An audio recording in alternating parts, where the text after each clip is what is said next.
मेरे देवर जी एक लड़की को घर बुला लेते और मुझे कुछ पैसे देकर चुप करा देते और लड़की को कमरे में ले जाते। मैं बाहर बैठकर निगरानी करती, लेकिन एक रात कमरे में कुछ अजीब सी आवाज़ आने लगी। मैं भी शादीशुदा थी और सब समझ रही थी, लेकिन मैं चुपचाप बैठी रही। लेकिन कुछ देर बाद मैंने खिड़की से झाँका तो मैं चौंक गई। देवर जी तो, मुझे छोड़ दो, मुझे कहाँ ले जा रहे हो? मैंने कुछ नहीं किया, मैं चिल्लाने लगी। लेकिन किसी ने मेरी नहीं सुनी। लेडीज कांस्टेबल मुझे ज़बरदस्ती खींच रही थी और देखने वाले मुझे कोस रहे थे। यह वह औरत है जिसने अपने देवर के साथ वो सब किया है, लेकिन मैंने कुछ नहीं किया था। मैं ज़ोर-ज़ोर से चिल्लाने लगी। मुझे अपनी मौत साफ नज़र आने लगी। मेरे आस-पास कोई नहीं था। मेरे पास ना तो गवाह था, ना कोई सबूत। मुझे आसानी से फांसी पर लटकाया जा सकता था। मैं रोती-पीटती, मेरी छोटी-छोटी 2 बेटियाँ थीं, मैं उनकी तरफ देखती, जो अभी सिर्फ़ 4 साल की थी, जिन्हें दुनिया का कुछ भी पता नहीं था। वो मुझे देखकर रो रही थी और मेरे दिल में कई तरह के ख़्याल आने लगे कि मैं अपनी बेटियों का चेहरा अब कभी नहीं देख पाऊँगी। तभी चुप कर झूठी औरत, एक तो कत्ल करती है और ऊपर से शोर मचाती है। एक भारी आवाज़ के साथ मेरे चेहरे पर एक ज़ोरदार थप्पड़ पड़ा और मेरा पूरा सिर घूम गया। पता नहीं वो कोई औरत थी या कोई जंगली जानवर। मैंने तुरंत रोना बंद कर दिया। ये मेरी ज़िंदगी में पहली बार था कि मेरा सामना एक लेडीज़ पुलिस से हुआ था, और वो भी 5 फीट 7 इंच की भारी भरकम महिला से। उन्होंने पूरे मोहल्ले के सामने मुझे पुलिस हिरासत में लिया। मेरी बेटियां ज़ोर-ज़ोर से चिल्लाने लगीं और मोहल्ले की एक महिला ने उन्हें पकड़ लिया। वो दोनों माँ, माँ चिल्ला रही थी और मेरा वजूद ढीला पड़ गया था, जैसे मेरे शरीर से प्राण निकल गए हो। जब लोग मुझे नफरत भरी निगाहों से देख रहे थे, कुछ लोग मुझे खुलेआम गाली दे रहे थे, तो कुछ चुपके से मेरी तरफ इशारा कर रहे थे। तौबा तौबा, कैसी औरत है, कितना दिल है इसका, कैसे इसने एक मासूम इंसान की जान ले ली। ऊपर वाला माफ करे, आजकल तो अपने लोगों पर भी भरोसा नहीं किया जा सकता। पता नहीं लोग क्या क्या कह रहे थे और मेरा दिमाग बहुत उलझन में था। पर मुझे अपनी बेटियों की चिंता थी। मैं अपने देवर से बहुत प्यार करती थी, पर जब तक पति जिंदा था उसने मेरा चैन छीन लिया और अब मरने के बाद भी मेरी ज़िंदगी नरक बना दी थी। मेरा देवर दूसरे मर्दों जैसा नहीं था, वो बहुत ज़्यादा ही अच्छा था, इसलिए मैं उसे दिल ही दिल प्यार करती थी। मैं सोचती थी कि मेरा पति ऐसा क्यों नहीं है। मेरे घर वालों ने अपनी तरफ से एक अच्छे इंसान से मेरी शादी करवाई थी, पर ये इंसान कितना बुरा था, ये तो सिर्फ मैं ही जानती थी। कि इसने शादी की पहली रात ही मुझ पर हाथ उठाया था, क्योंकि वो नशे में था और शायद वो पहले दिन एक कमज़ोर औरत पर हाथ उठाकर अपना दबदबा दिखाना चाहता था। वो मुझसे बार बार पूछ रहा था कि आज तक तुम कितने मर्दों के साथ संबंध बनाती आ रही हो। ये मेरे लिए इतना डरावना था कि मैं कुछ बोल नहीं पाई। मैं डर के मारे उसकी मार खाती रही, क्योंकि मेरी माँ ने मुझे चेतावनी दी थी कि मरकर ही मायके आना और कभी अपने ससुराल को नहीं छोड़ना। ये वो सलाह है जो एक माँ अपनी बेटी को देती है। तुम्हारा पति तुम्हारे साथ जो भी करे, यहाँ आकर मुझे मत बताना। फिर एक लड़की रोने और सिर झुकाकर मार खाने के अलावा और क्या कर सकती है। ये मेरे साथ हुआ। मेरे पति ने ही मेरे साथ बहुत मारपीट की। वो मुझे एक बुरे चरित्र वाली पत्नी समझते थे, मुझे बहुत प्रताड़ित करते थे। मेरे शरीर का हर अंग दर्द कर रहा था। मैं टूटा हुआ शरीर लेकर बिस्तर पर पड़ी थी। जब सुबह हुई तो जो व्यक्ति आगे आया और मेरे दुख को कम करने की कोशिश की, वो और कोई नहीं बल्कि मेरे देवर जी थे। देवर जी की पत्नी का 1 साल पहले ही निधन हो गया था। शादी के 6 महीने बाद ही ये हादसा हो गया था। घर में केवल मेरे पति और मेरा देवर ही रहता था। वो मेरे पास आए। मैं एक तरफ बैठकर रो रही थी और मेरा पति नशे में गहरी नींद सो रहा था। अचानक दरवाजे पर दस्तक हुई। मैं डर गई। दस्तक जारी रही। मुझे समझ नहीं आ रहा था कि क्या करूं। मैं अपने जख्मों को छिपाऊंगी। फिर पहली रात जब दरवाजे पर दस्तक हुई तो मैंने दरवाज़ा नहीं खोला। तब देवर जी ने कहा, सुमन डरो मत, मुझे पता है तुम्हारे साथ क्या हुआ है, प्लीज़ दरवाज़ा खोलो। विजय 5 बजे से पहले नहीं उठेगा। मुझे अपनी मरहम पट्टी करने दो। यह सुनकर ही मैं फूट फूट कर रोने लगी और फिर मैं डर गई। मैंने उठकर दरवाज़ा खोला। बाहर एक 28 साल का युवक खड़ा था। उसकी आंखों में परेशानी थी। जब उसने मेरे जख्मों से भरा चेहरा देखा तो उसकी आंखों से पानी बहने लगा।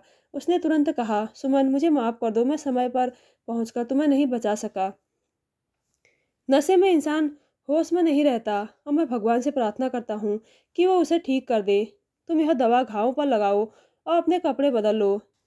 जब विजय का नशा उतरेगा तो उसे एहसास होगा कि उसने तुम्हारे साथ क्या किया है। मैंने चुपचाप अपने देवर के हाथ से दवा ले ली और दरवाज़ा बंद कर लिया। मैंने अपने कपड़े बदले और अपना चेहरा धोने के लिए अपने चेहरे पर पानी डाला। ऐसा लगा जैसे मेरे चेहरे पर नमक छिड़क दिया गया हो। इतनी जलन हो रही थी कि मैं चिल्ला रही थी। मेरी आंखों से आंसू बहने लगे और मुझे अपनी माँ की बातें याद आने लगी। 5 बेटियों और एक बेटे के बाद मेरी माँ पत्थर की हो गई थी। बाबा ने भी मेरी माँ को जीवन भर प्रताड़ित किया था। माँ ने कभी शिकायत नहीं की, कभी अपने माता-पिता को नहीं बताया। तभी माँ ने शादी के वक़्त मुझे भी यही बातें बताई। बाबा ने ही मेरा रिश्ता देखा था और आज वो लोग मेरी शादी करके आज़ाद हो गए थे। अब मैं अपने पति की जागीर थी, वो मुझे ज़िंदा रखता या मार देता, मेरे घर वालों को इससे कोई फ़र्क नहीं पड़ता था। कुछ देर बाद देवर जी हल्दी वाला दूध लेकर आए। उसे पीने के बाद मैं फर्श पर एक तरफ लेटकर सो गई। मैं एकाएक सो गई। वैसे भी पूरी रात जागती रही थी और मुझे इसका एहसास भी नहीं हुआ, पर अचानक मुझे एक अजीब-सा एहसास हुआ। मैंने देखा तो मेरे पति वहाँ थे, जो मेरे ऊपर झुका हुआ था। वो मेरी तरफ ऐसे देख रहा था जैसे उन्होंने कुछ चीज़ देख ली हो। मेरे मुँह से चीख निकलते-निकलते रह गई और मैं डर गई। ये सब किसने किया? मेरे पति आगे आए और मेरे चेहरे को छुआ। वो रात वाले व्यक्ति से बिल्कुल अलग दिख रहे थे। मैं उनकी तरफ देखने लगी। उनके चेहरे पर रात की कोई ताकत नहीं थी, पर उनकी आँखों में दुःख और अफ़सोस भरा हुआ था। मुझे बाद में पता चला कि मेरे पति थोड़े मानसिक रूप से बीमार थे और नशा भी करते थे, और जब वो नशे में होते, तो उनके ऊपर एक जुनून सवार हो जाता। फिर वो किसी की परवाह नहीं करते थे, पर नशा उतरने के बाद वो बिल्कुल सामान्य व्यक्ति बन जाते थे। पता नहीं मेरी कैसी किस्मत थी कि मुझे ऐसे व्यक्ति का सामना करना था। उस वक़्त मेरे पति ने मेरे घावों से भरे जिस्म पर मरहम पट्टी की। वो मुझसे माफ़िया माँगता रहा। वो मुझसे बहुत प्यार करता था। वो बहुत शर्मिंदा दिख रहा था। मुझे लगा ये पहली और आखिरी बार था, पर ऐसा नहीं था। जब मेरे पति नशा करते थे, तो तब मेरा शरीर कहर का शिकार होता था। अक्सर देवर जी मुझे मेरे पति के अत्याचारों से बचाते थे। आखिर मैं अपनी ज़िंदगी से बहुत तंग आ चुकी थी। देवर जी बहुत अच्छे इंसान थे, हमदर्दी और इंसानियत से भरे हुए थे। वह अपने भाई से बिल्कुल खुश नहीं थे और अपने भाई के इस रवैये से नफ़रत करते थे। मेरे देवर जी नशे से दूर रहते थे और सभी का सम्मान करते थे। उन्हें देखकर मुझे एहसास हुआ कि मुझे अपने देवर जैसे इंसान की ज़रूरत है। मेरे पति ने नशा छोड़ने के 1000 वादे किए, लेकिन एक भी वादा पूरा नहीं कर सका।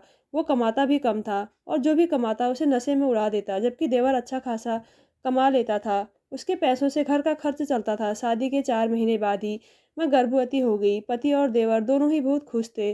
पति की यह खुशी तब तक कायम होती जब तक वो होश में होता। मेरे देवर मेरे पति से ज़्यादा मेरा ख़्याल रखते थे। वह मुझे घर का कोई काम नहीं करने देते थे।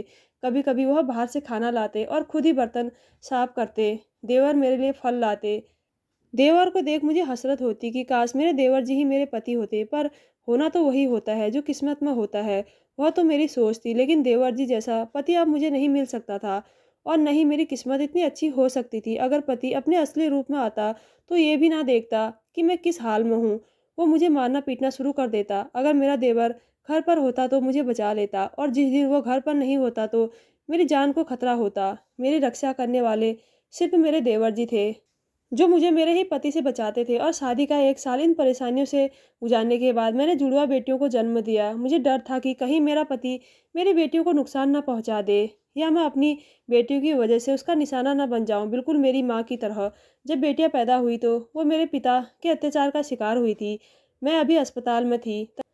तभी मेरे देवर मेरे दोनों बच्चियों से प्यार कर रहे थे। वो दोनों बच्चियां गुड़िया जैसी हैं। मेरे पति का कुछ देर पहले मेरे देवर जी को कॉल आया था कि मेरे आने से पहले दोनों बच्चियों को गायब कर दो। वो बच्चियों का सुनकर नाराज़ था। इस समय मैं बहुत डरी हुई थी। मैंने भगवान से प्रार्थना की कि काश मेरा पति कभी ना आए और मेरी बेटियों को नुकसान ना पहुँचाए। कभी-कभी प्रार्थनाएँ तुरंत ही सुन ली जाती है। उस समय शायद भगवान मेरी सुन रहे थे, और मुझे ये खबर सुनकर सदमा लगा कि मेरे पति की मौत उन लोगों के हाथों हुई जिनसे वो नशा लेते थे। मेरा दिल रो रहा था। मेरे बच्चे इस दुनिया में आते ही अनाथ हो गए थे। हमारा कोई सहारा नहीं बचा था। पर मैं भगवान का शुक्रिया अदा कर रही थी कि ऐसे गलत इंसान से मेरी जान बच गई। मेरी बेटियां आज़ाद हो गई थी। उन्हें कभी किसी चीज़ से डरने की ज़रूरत नहीं पड़ी।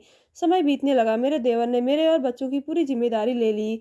उन्होंने हमें किसी चीज़ की कमी नहीं होने दी। मैं खुश थी। जीवन में पहली बार मैं दिल से मुस्कुराने लगी थी। मेरे देवर मेरी बेटियों से बहुत प्यार करते थे, जैसे वो उनकी ही बेटियां हो। वो अपना खाली समय उनके साथ खेलने में बिताते थे। 1 साल बीत गया।